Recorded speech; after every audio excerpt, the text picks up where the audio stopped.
This is topic 1.6 Global Visions of the Mali Empire. Our learning objective in this lesson is to explain how Mali's wealth and power created opportunities for the empire to expand its reach to other societies within Africa and across the Mediterranean Sea. Following Ghana, the Mali Empire was the second of the great Sudanic empires of West Africa. It flourished from the 13th to 15th centuries, during which West Africa became a powerful player in global commerce, politics, and cultural exchange. Like the earlier Sudanic Empire of Ghana, Mali's power came from its access to gold and its control over trans Saharan trade routes that brought a steady flow of merchants into its territory. The wealth generated by this trade allowed the Malians to raise a powerful military equipped with steel weapons and strong North African horses, enabling them to exert control over neighboring rival groups.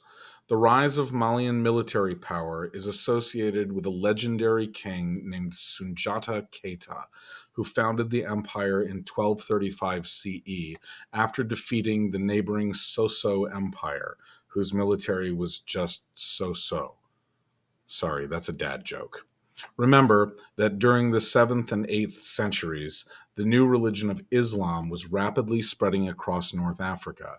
As contact grew between West Africans and Muslims through commerce, Islam started to take hold, though the change was not immediate.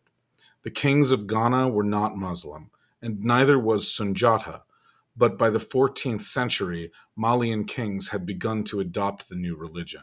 The most celebrated of them was Mansa Musa, Sunjata's great grandnephew, who famously visited the Arabian city of Mecca in 1324 on what Muslims call a Hajj.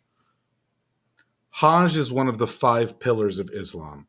It requires that faithful Muslims visit the holy city of Mecca, birthplace of Muhammad, the Prophet of Islam, and honor the Prophet, following his example by visiting and praying at the same holy sites he would have. Following the example of the Prophet Muhammad is known as Sunnah and is of central importance in Islam. Mansa Musa followed the example of Muhammad by visiting Mecca, by bringing along 60,000 of his followers, and by preparing to give away what can only be described as a ridiculous amount of gold. The Hajj of Mansa Musa was a major event in the history of the world, and it played a crucial role in the growth and spread of Islam across North Africa. It is said that whenever Mansa Musa's caravan stopped in an oasis town on a Friday, the holiest day of the week in Islam, he paid to have a mosque built there.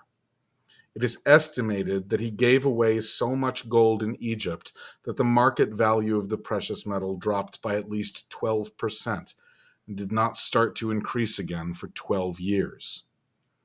One thing is certain. Mansa Musa's reign represented the total adoption of Islam by West African rulers. Under his rule, great mosques and universities were built in Mali's grandest cities, Timbuktu and Djenné, bearing the unique Malian architectural style, and people came from far and wide to visit them. Thanks to Mansa Musa, West Africa had grown into much more than just a trading center. It had become a great center of Muslim scholarship and cultural exchange with the rest of the Muslim world. Soon, word of Mali's great wealth and the generosity of its king reached southern Europe as well. The possibility of trading with Mali for gold attracted the attention of European merchants and map makers, including the author of this map. Within 80 years of Mansa Musa's death, the Portuguese would be the first Europeans to begin trading on the West African coast. They had no interest in Islam, but they saw there was money to be made. A new era of world trade was on the horizon.